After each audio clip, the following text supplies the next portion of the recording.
महादेव, मेरे स्वामी, आप मेरे बिना कैसे रहेंगे? मैं नहीं रहूंगी तो इन पौधों का ध्यान कौन रखेगा? आपके लिए अपने हाथों से भोजन बनाना मेरे लिए किसी साधना से कम नहीं था महादेव। अब कौन करेगा आपकी ये सेवा? आपके इस पूजा स्थल को नित्य मैं अपने हाथों से सजाती थी।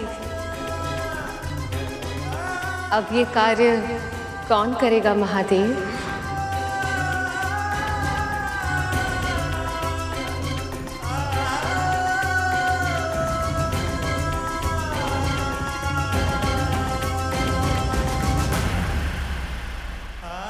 ये आपने क्या किया सती? आपने तो कहा था कि आप शीघ्र वापस लौट आएंगी, फिर क्यों आप अपने प्रिय शिव के पास नहीं लौटती? क्यों सती, क्यों?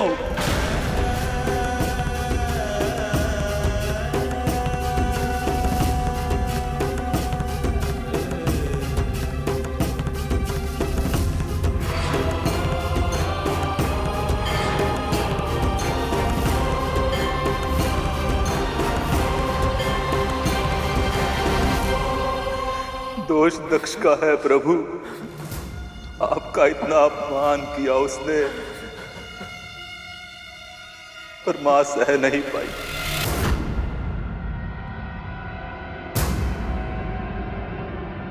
हाँ प्रभु, जब उसने हमें श्राप दिया हम चुप रहे थे। जब उसने आपको श्राप दिया था हम फिर भी अपनी मर्यादा का पालन करते रहे, और अब उसने हमारी मां को छीना है प्रभु।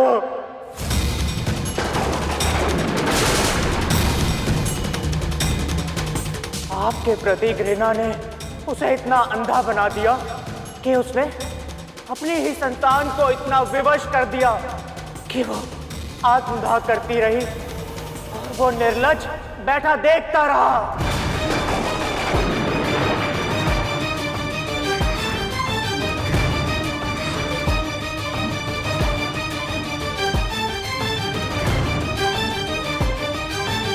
उस अपराधी के दुष्कर्मों का दंड अवश्य मिलेगा।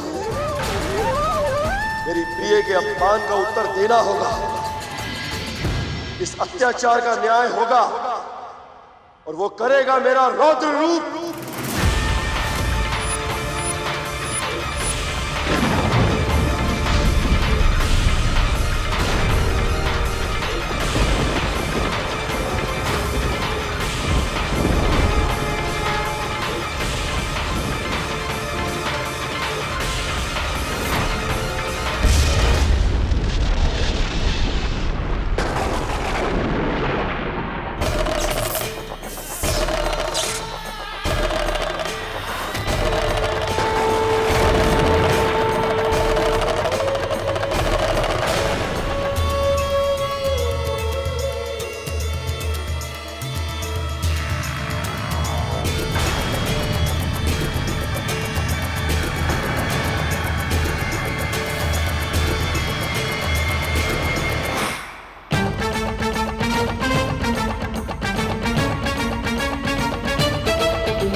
वीरभद्र, भद्रकाली, जिसने भी सती के साथ अत्याचार किया उन सबको ऐसा भीषण दंड दो ये आकाश भी सिहर उठे, धरती कांप जाए और ये ब्रह्मांड डोल उठे और वो अभिमानी संसार के लिए एक उदाहरण बन जाए। जाओ, प्रतिशोध लो।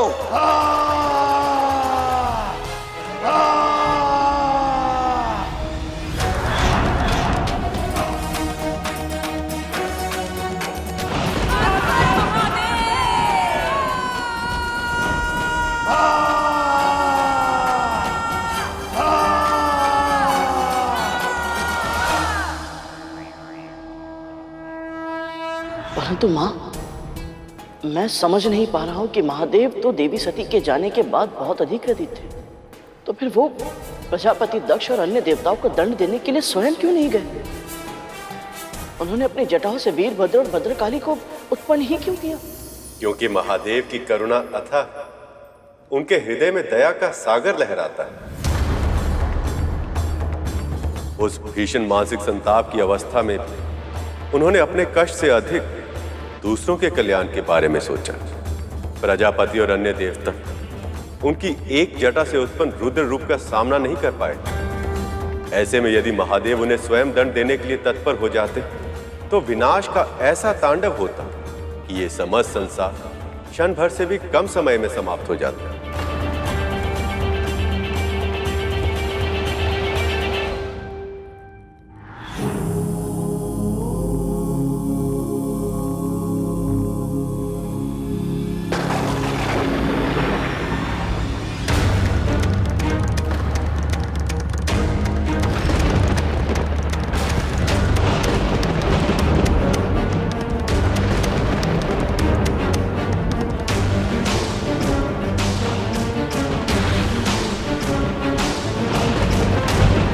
ये तो अपशकुन है, बहुत अशुभ है ये।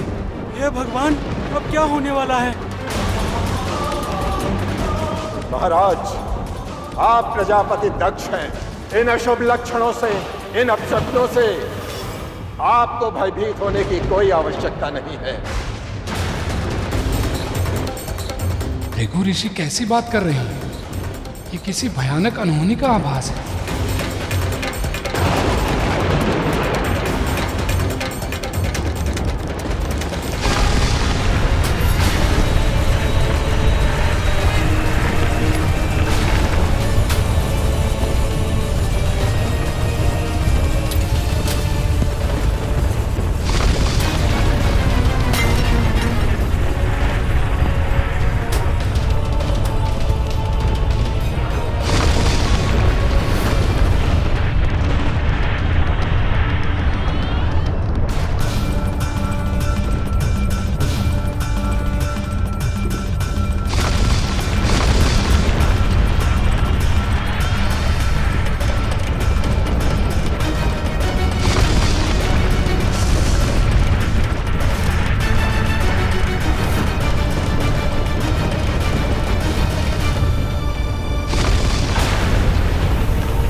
देवता और ऋषिगण भय से व्याकुल हैं।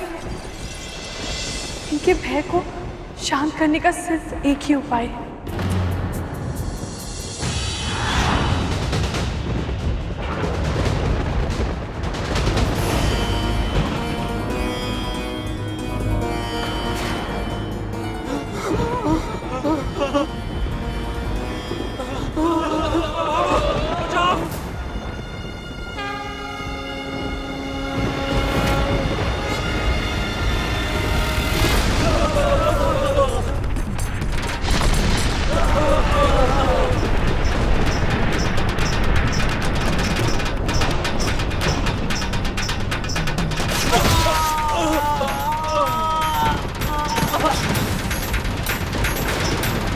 महादेव का ये रुद्र रूप कहीं समस्त सृष्टि का विनाश ना कर दे।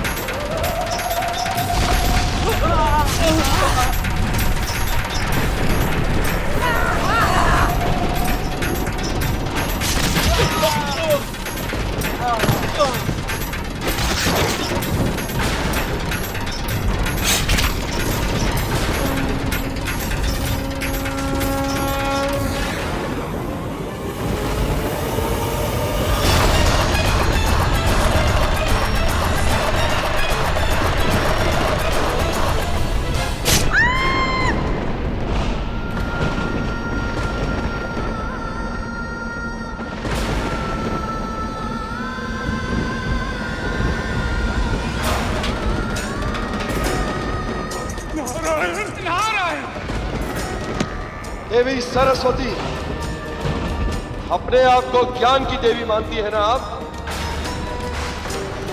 इस संसार के सभी प्राणियों को सही मार्ग दिखाने का उत्तरदायित्व है आपका। उसके पश्चात भी आपने इन पापियों का साथ दिया। ये अपमान पर्याप्त नहीं है, आपको इसका अधिक कड़ा दंड मिलेगा।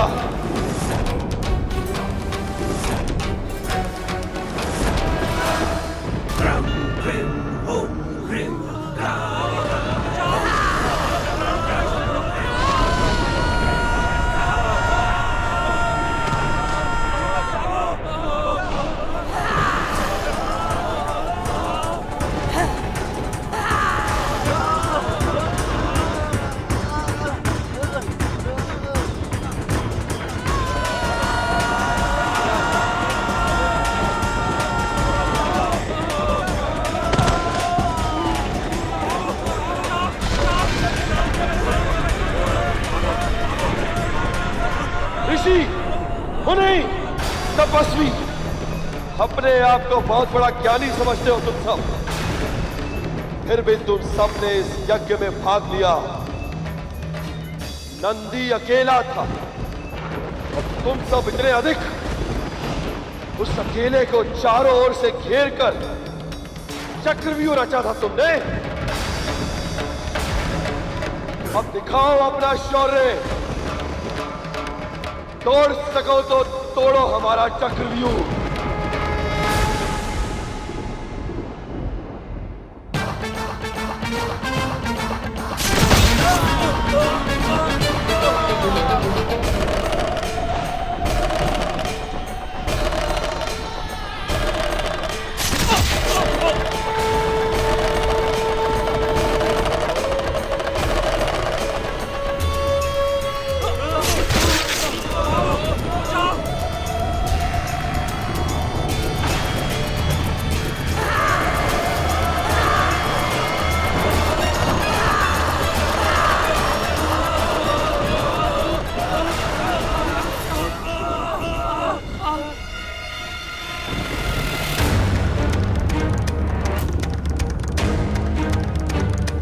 ये रक्त की वर्षा,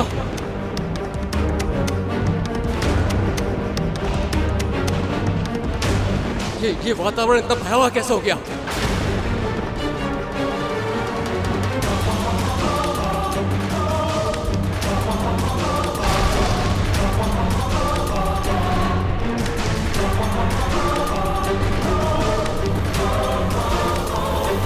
चंद्रदेव, महादेव ने तुझे अपने शीश पर बिठाया था।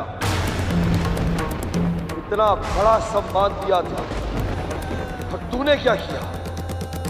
महादेव का हृदय छल्ली कर दिया।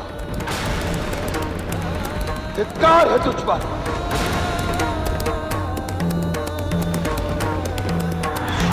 कहां भाग रहे हैं यज्ञदेव? जब महादेव के बिना यज्ञ कर रहे थे तब भय नहीं लगा था आपको?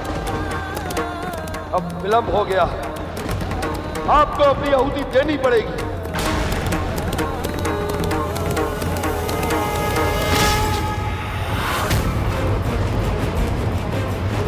इतने सारे देवता मिलकर भी इन दोनों का सामना नहीं कर पा रहे। हे प्रभु, अब मैं क्या करूं? महर्षि भृगु, पुरोहित का कार्य होता है अपने यजमान को उचित अनुचित का भेद बताना, पर जो अधर्म करने के लिए उकसाए, महादेव के अपमान पर मौन हो जाए, वो पुरोहित नहीं पापी होता है, पापी।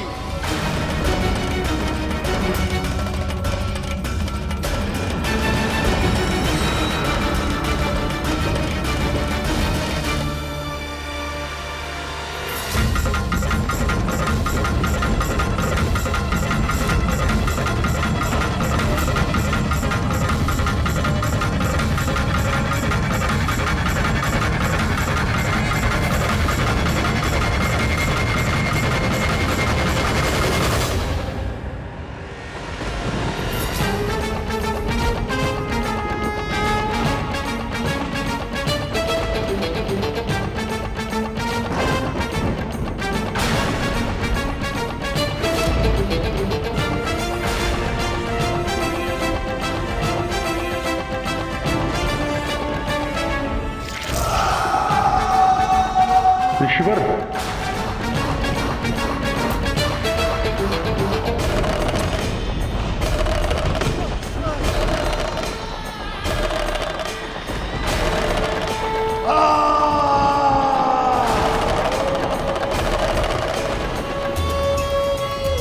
शिवद्रोही को 10 दिशाएं मिलकर भी आश्रय नहीं दे सकती दक्ष। जैसे महादेव शिव ने ब्रह्मदेव का अहंकार तोड़ा था, इस अहंकार से बड़े शीश की भी वही दशा होगी।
दक्ष के शीश को भस्म करने के बाद भी वीरभद्र का क्रोध शांत नहीं हुआ। उनकी चित्कार सुन के ही भद्रकाली समझ गई, यदि शीघ्र उन्हें वहां से नहीं ले जाया गया तो उनका रौद्र रूप और भी भयंकर हो जाएगा।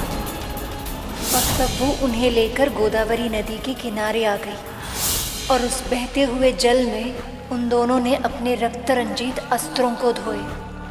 उन अस्त्रों ने इतना रक्त पिया था कि उनके स्वच्छ होते होते ऐसा लगने लगा जैसे वह जल की नदी नहीं, रक्त की नदी बह रही है।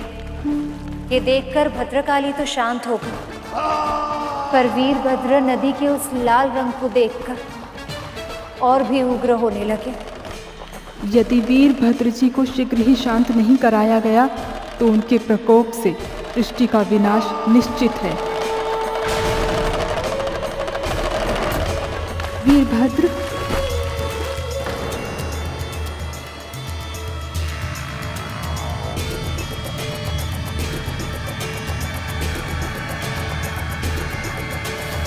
देवी भद्रकाली इतनी शीघ्र इतनी शांत कैसे हो गई? उन्हें शांत देखकर मुझे भी विचित्र शांति का आभास हो रहा है। संसार का सत्य यही, स्त्री की शक्ति से ही संभव कि जब पुरुष उसका शांत रूप देखता तो वह अपना सारा क्रोध, अपना सारा मानसिक संताप भूल जाता है। जब पुरुष कार्य समाप्त करके घर लौटता और स्त्री उसका मुस्कुराकर स्वागत करती तो उसका चित्त शांत हो जाता है। यदि स्त्री प्रसन्न है तो जीवन की फुलवारी, सुख की सुगंध अपने आप फैलने लगती है। वीरभद्र और भद्रकाली की इच्छा का मान रखते हुए स्वयं ब्रह्मदेव वहां प्रकट हुए और उन्होंने उन दोनों का विवाह संपन्न किया।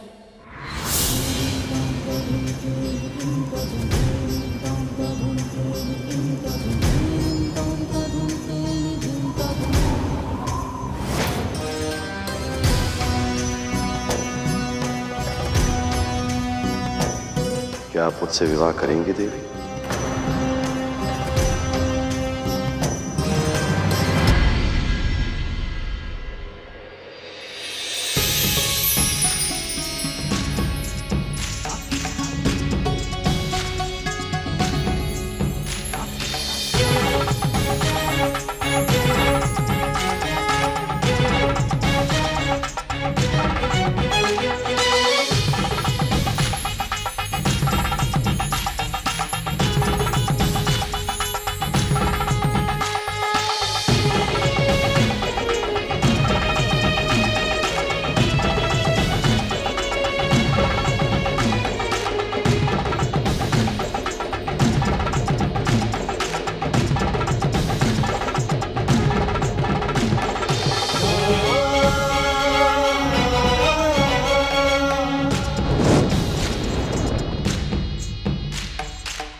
गोदावरी के इस मनोरम तट पर, इस त्रासरामम नामक स्थान पर, जहां मेरे और भद्रकाली के प्रेम ने जन्म लिया है, वहां मेरे मंदिर का निर्माण होगा। जहां कोई भी अविवाहित व्यक्ति आकर मेरे दर्शन करेगा तो उसके मन की हर इच्छा पूर्ण होगी और उसका विवाह भी शीघ्र ही होगा।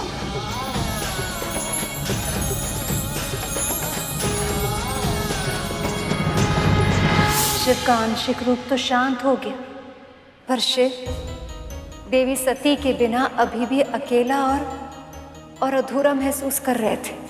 वो अपनी मन की व्यथा से ना तो उभर पा रहे थे और ना ही उसे व्यक्त कर पा रहे थे। कैलाश में व्याप्त उस शांत सन्नाटे में भी इतना कोलाहल होगा, इसकी कल्पना करना भी बहुत कठिन है।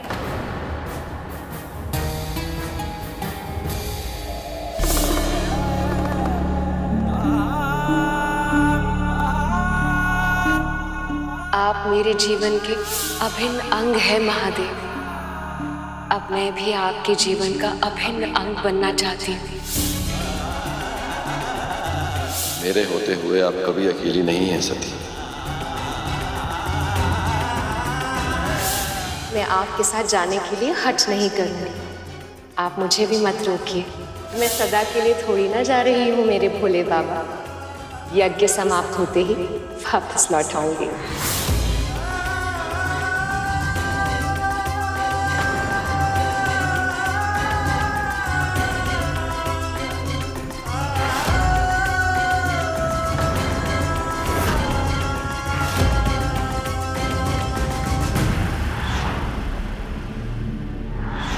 मुझे क्षमा कर दीजिए सखा, मैं उनकी रक्षा नहीं कर पाया।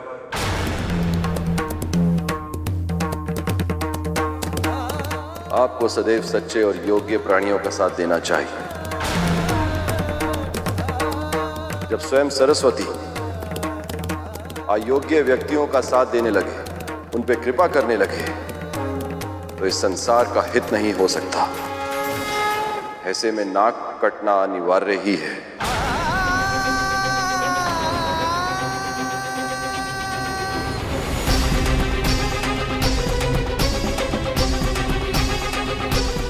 मुझे क्षमा कर दीजिए प्रभु, मुझे क्षमा कर दीजिए।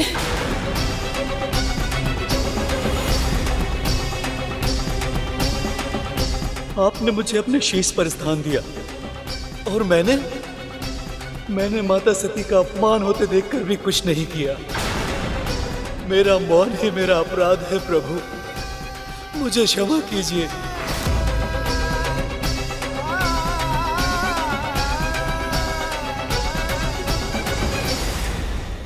जब भगवान स्वयं किसी को उच्च स्थान दे तो उसे उस स्थान की, उस भगवान की और उस उपलब्धि की मर्यादा रखनी चाहिए।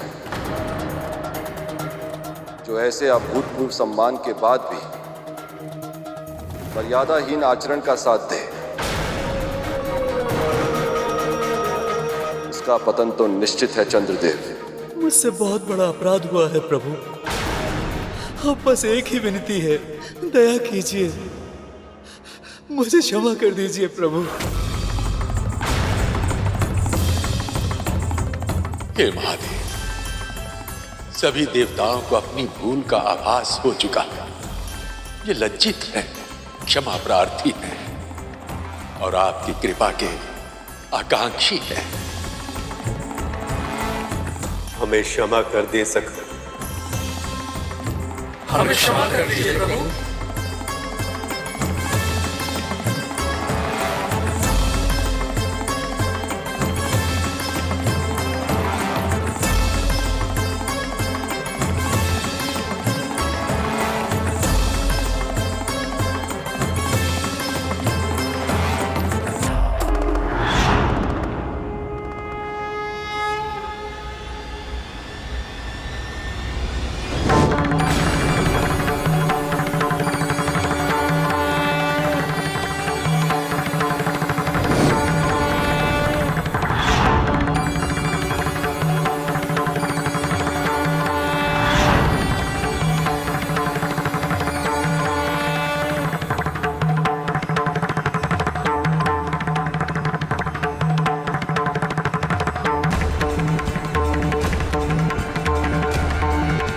कृपा निधान है महादेव, करुणा के सागर हैं आप, आपकी सदा ही जय हो। आपकी सदा ही जय हो, आपकी सदा ही जय हो, आपकी सदा ही जय हो।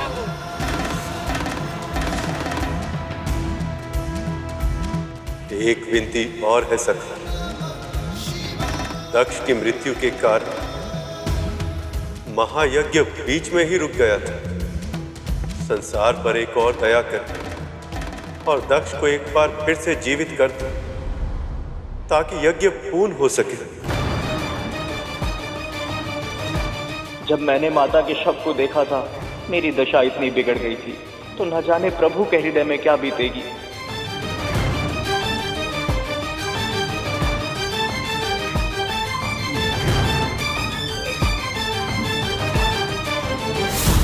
परंतु प्रभु आप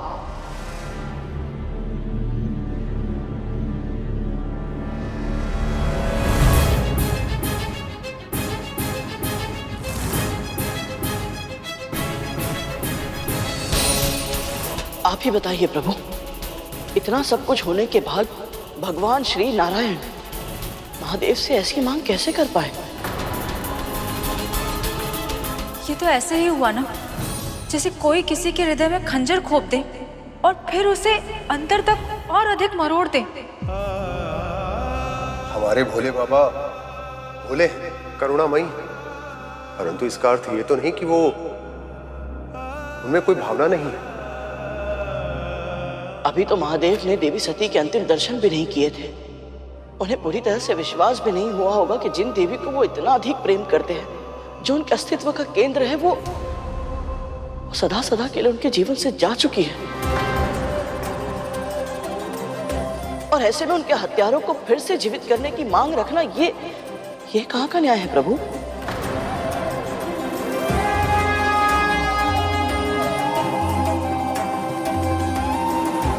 हम मानवों और महादेव के बीच यही अंतर है। जब हमारे साथ कुछ बुरा होता है तो हम हमारे अतिरिक्त किसी और के बारे में सोच ही नहीं पाते, पर महादेव वो तो परम पिता है, और पिता चाहे कितने भी दुख में क्यों न जूझ रहे, पर सबसे पहले वो अपने संतानों के हित के बारे में विचार करते। महादेव ने भी ऐसा ही किया।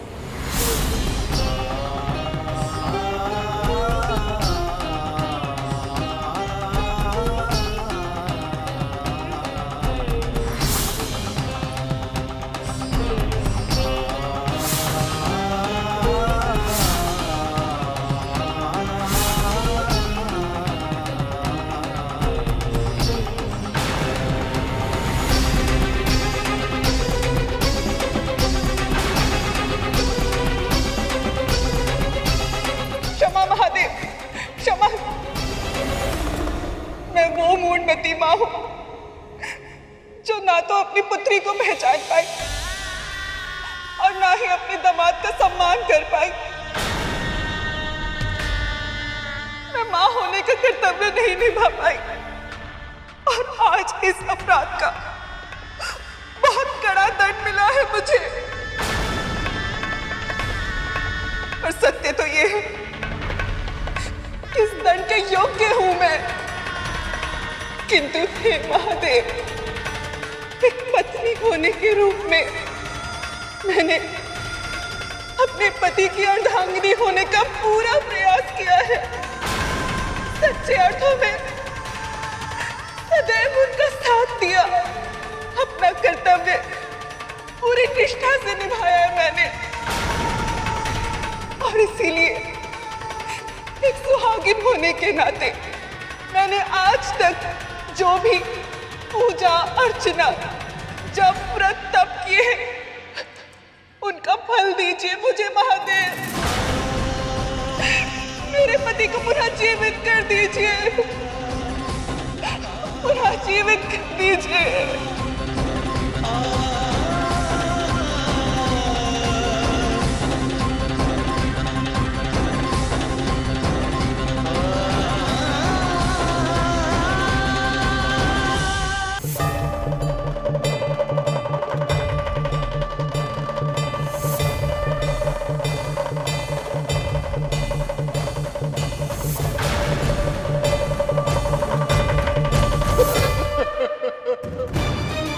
महादेव, हमें क्षमा कर दीजिए, क्षमा कर दीजिए हमें महादेव। हमसे बहुत बड़ी भूल हो गई महादेव, बहुत बड़ी भूल। मित्र का धर्म होता है अपने मित्रों को सही दिशा की ओर अग्रसर करना, उन्हें सदैव उचित कार्य करने के लिए प्रेरित करना। आप मित्र भी थे और साथ साथ पुरोहित भी, पर आप ना केवल अपने यजमान मित्र को सही सुझाव देने में असफल रहे, बल्कि आपने उन्हें अनुचित कार्य करने के लिए प्रोत्साहित भी किया।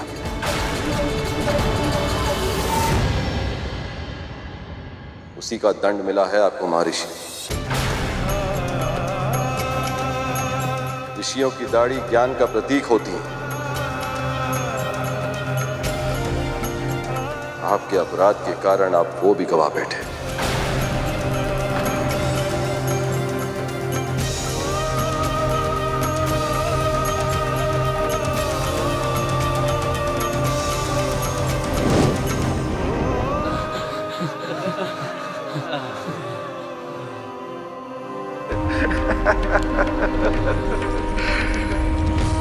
महादेव की जय हो,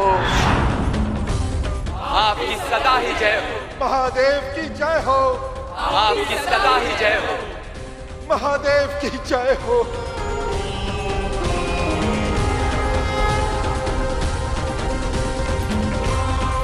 महादेव, सती सदैव कहती थी आपका हृदय बहुत विशाल है, साधारण व्यक्तियों से भिन्न है आप, करुणा का सागर है। मेरी प्रार्थना है आपसे, जो हुआ उसे भूलकर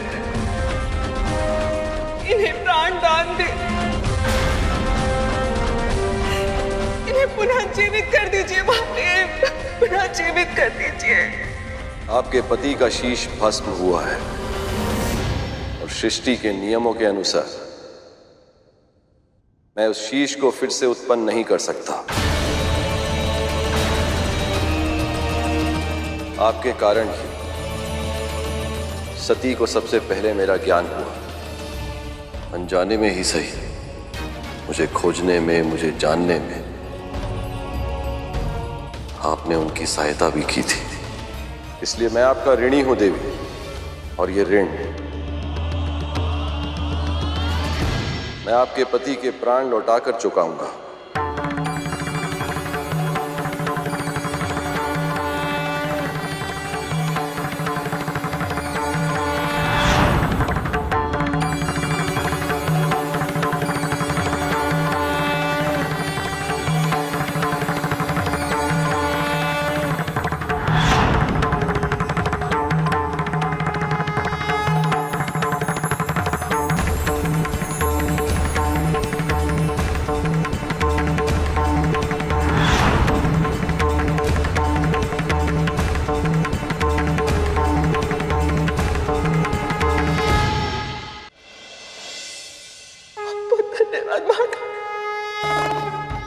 महादेव, प्रणाम स्वीकार करें। मुझ मूर्ख को, मुझ नराधम को क्षमा कर दीजिए प्रभु। आप प्रजापति दक्ष हैं। इस संसार के प्रति आपका योगदान अकल्पनीय है, क्योंकि आपने ही जीवन का आचार संहिता का निर्माण किया है।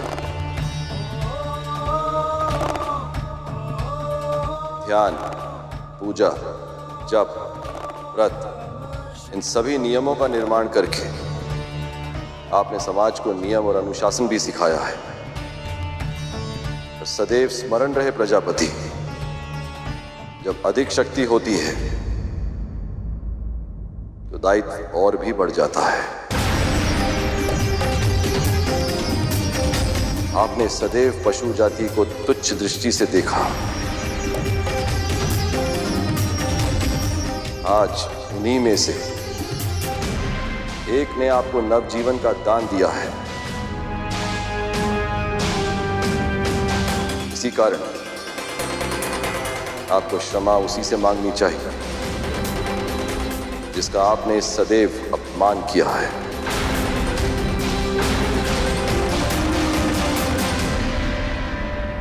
नंदी, श्रृंगी, आप सभी का दोषी हूं मैं, पर अब सच्चे हृदय से आप सबसे क्षमा मांगता हूं। कृपया मेरा अपराध क्षमा कर दीजिए।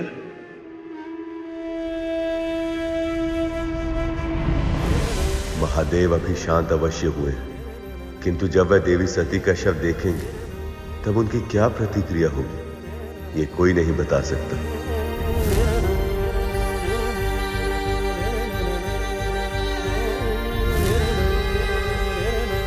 यदि देवी सती के शव को देखकर पुनः महादेव का क्रोध जागृत हो तो इस सृष्टि के महाविनाश को रोकना असंभव हो जाएगा। सती,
सती।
सत्य तो ये है महादेव कि आपके बिना मेरा मन नहीं लगता।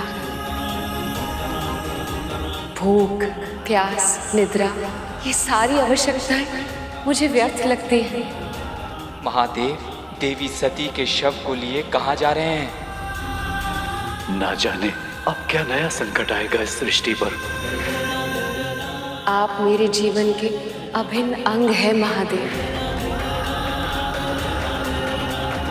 अब मैं भी आपके जीवन का अभिन्न अंग बनना चाहती हूँ।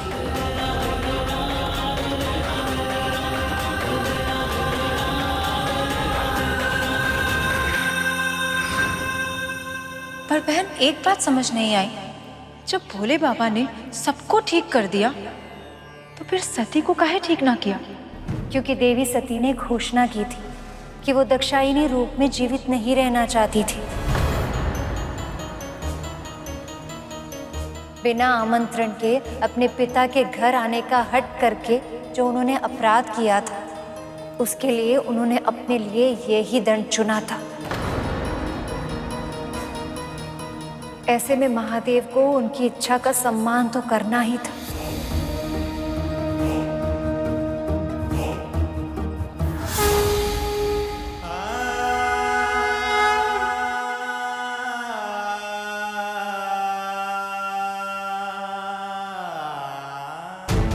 महादेव कहाँ जा रहे हैं देवराज? इस प्रश्न का उत्तर न तो मेरे पास है, न ब्रह्मदेव के पास, न प्रभु विष्णु के पास, और न ही स्वयं इनके पास। मुझे भय हो रहा है कि इस समय काल भी इस आशंका से घबराया हुआ है कि कहाँ जा रहे हैं वो और अब क्या करेंगे महादेव।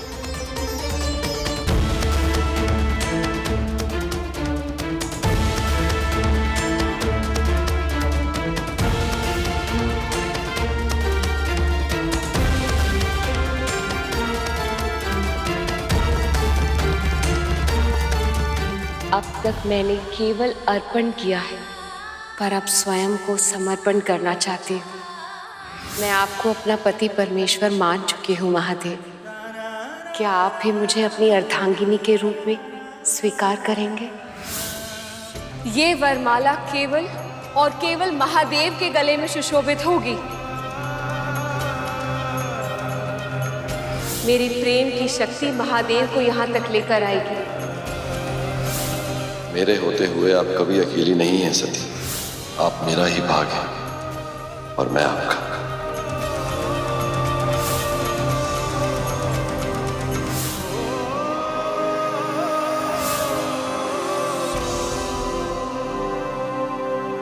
मुझे क्षमा कर दीजिए प्रिय।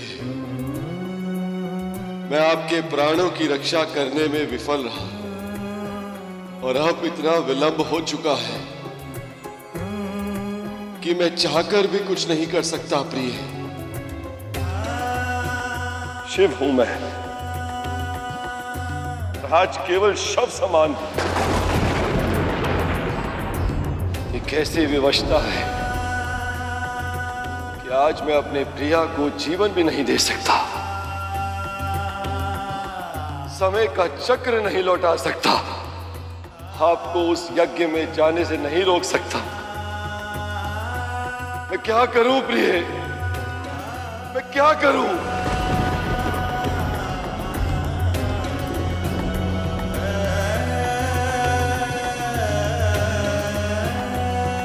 महादेव, मेरे स्वामी,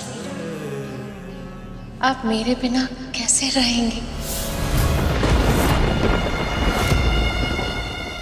अब कौन करेगा आपकी ये सेवा?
देवी सती से विरह के वियोग में महादेव कितने वर्षों से तांडव नृत्य करके अपना दुख प्रकट कर रहे हैं।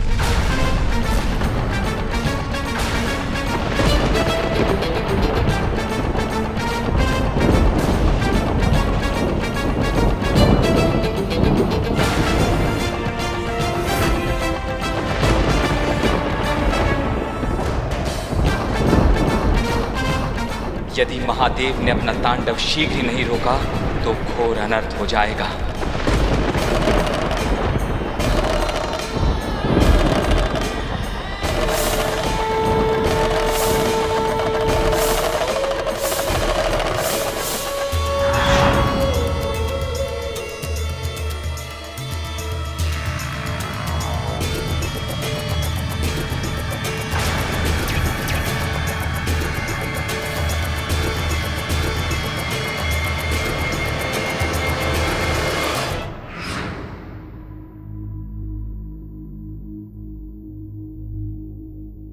महादेव के तांडव नृत्य के माध्यम से उनकी मन की उस व्यथा को कथा के रूप में कह रहा था, जो वो स्वयं अपने शब्दों में कहने के लिए असमर्थ थे। सदैव स्थिर और अनासक्त रहने वाले महादेव भी देवी सती के जाने के बाद जैसे अपना संतुलन ही खो बैठे। कई वर्षों तक वे बिना रुके तांडव करते ही रहे। विनाश की ताल पर अब संहार का नर्तन करने में, स्वयं को रोकने में सक्षम नहीं थे। परंतु भोलेनाथ के तांडव से तो सारी सृष्टि नष्ट हो जाती है। ऐसे में तो उनका रुकना बहुत आवश्यक था। हाँ माँ, कैसे रुके वो? कैसे समाप्त हुआ शिव जी का तांडव? ब्रह्मदेव, श्री नारायण, अब आप ही कुछ कर सकते हैं। कुछ कीजिए, कोई भी उपाय कीजिए, पर महादेव को मृत्यु और विनाश का ये महाभयानक नृत्य करने से रोक लीजिए प्रभु। महादेव तो सदैव मोह माया से परे रहते, किंतु इस समय वह भी देवी सती के मृत देह से मोह लगाए बैठे। दुख की अधिकता से माया में उलझ गए हैं। वह ये भूल गए कि शरीर तो नश्वर, देवी सती तो पहले से ही उनमें विलीन हो चुकी। तो फिर उन्हें ये स्मृति दिलानी होगी। पर नारायण, शक्ति के बिना शिव को रोक पाना संभव कैसे होगा?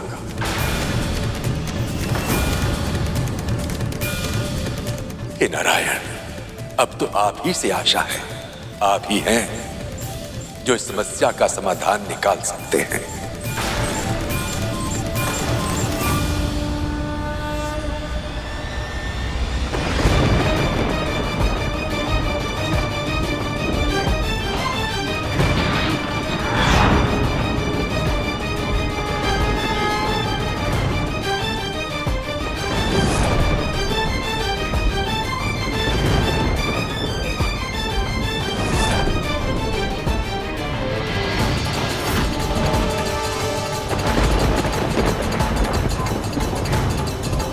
अपने आप को इतना कष्ट मत दीजिए सखा।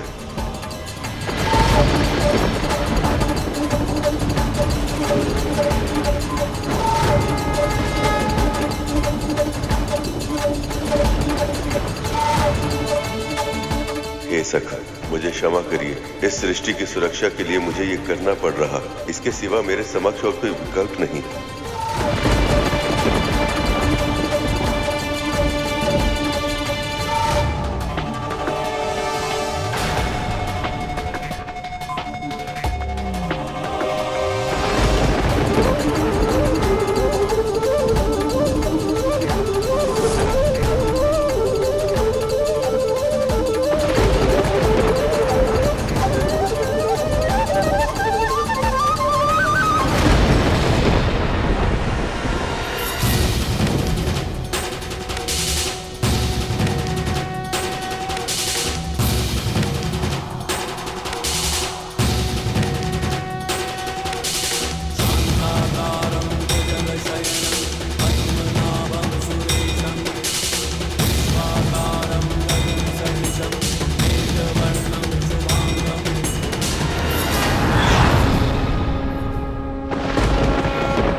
मुझे क्षमा कर दें महादेव। आपके तांडव के कारण संसार का विनाश हो रहा था, इसलिए प्राणी मात्र की रक्षा के लिए मुझे इतने कठोर निर्णय का आश्रय लेना पड़ा। देवी सती के देह के विभाजित खंड जहां जहां गिरे, वो सभी स्थान आज से शक्तिपीठ के नाम से जाने जाएंगे।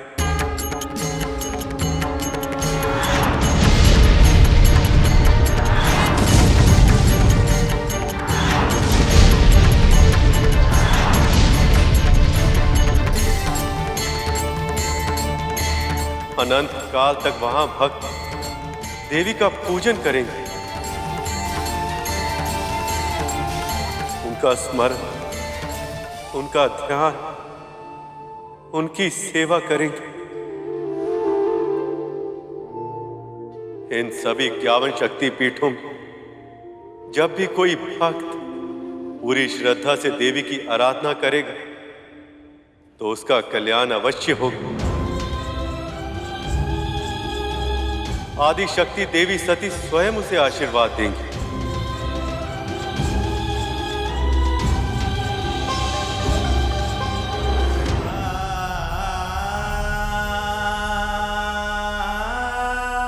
हमारा साथ बस इतना ही था महादेव। आपकी छवि को अपने हृदय में बसाकर आपसे विदा ले रही हूँ।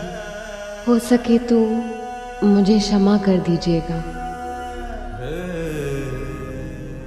देवी सती के देह के अनेक भागों में बट जाने के बाद उनका तांडव तो रुक गया था, पर शिव फिर से सामान्य नहीं हो पाए।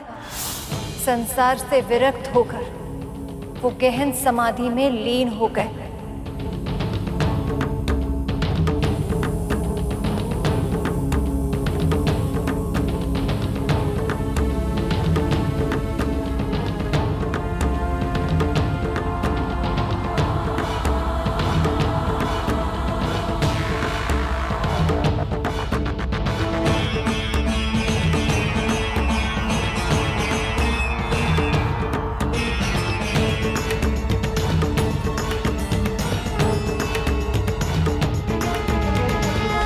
शिव का इस तरह विरक्त होना संसार के लिए अच्छा नहीं था, क्योंकि शिव और शक्ति का संतुलन ही सृष्टि को संतुलन देता है। जब वो दोनों एक दूसरे से दूर हो गए तो सृष्टि शक्ति विहीन हो जाती है, पाप बढ़ने लगता है, बुराई प्रकट होने लगती है और विनाश निश्चित हो जाता है। इस बार भी शिव और शक्ति के अलग होने का परिणाम शीघ्र ही दिखने लगा। असुरों को फिर से उभरने का अवसर मिलने लगा। ऐसा ही एक महाशक्ति असुर था, तारकासुर। अन्य असुरों की तरह उसने भी वरदान की शक्ति पाने के लिए ब्रह्मदेव की भीषण तपस्या की। ओम वेदात्मने विद्महे हिरण्यगर्भाय धीमहि तन्नो ब्रह्मा प्रचोदयात्। ओम वेदात्मने विद्महे हिरण्यगर्भाय धीमहि तन्नो ब्रह्मा प्रचोदयात्।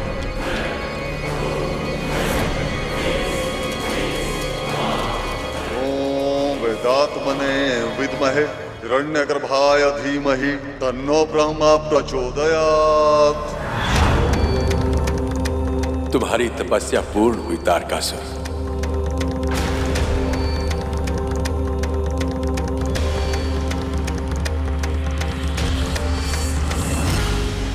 प्रणाम ब्रह्मदेव। कल्याण हो। बोलो, क्या वरदान चाहिए? बस एक ही वरदान की इच्छा है ब्रह्मदेव, कि मैं अनंत काल तक इस देह का उपभोग कर पाऊं, अजर अमर हो जाऊं। असंभव है ये जो तुम मांग रहे हो। इस पूरी सृष्टि में इस वरदान को प्राप्त कर पाना किसी के लिए भी संभव नहीं है। अमरता का वरदान छोड़कर कोई और वर मांग लो।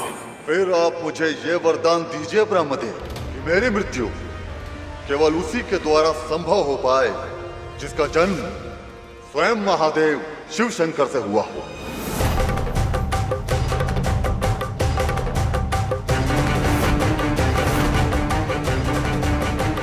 तथास्तु। अर्थात जो मेरी कामना थी वो पूर्ण हो ही गई।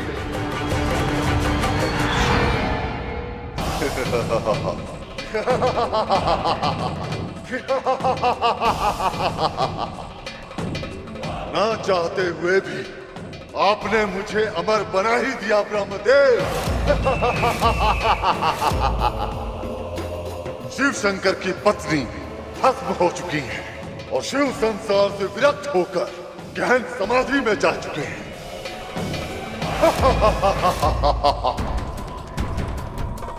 ऐसे में उनके पुत्र का जन्म होगा भी तो कैसे? और जो जन्म ही नहीं लेगा वो मुझे मारेगा कैसे?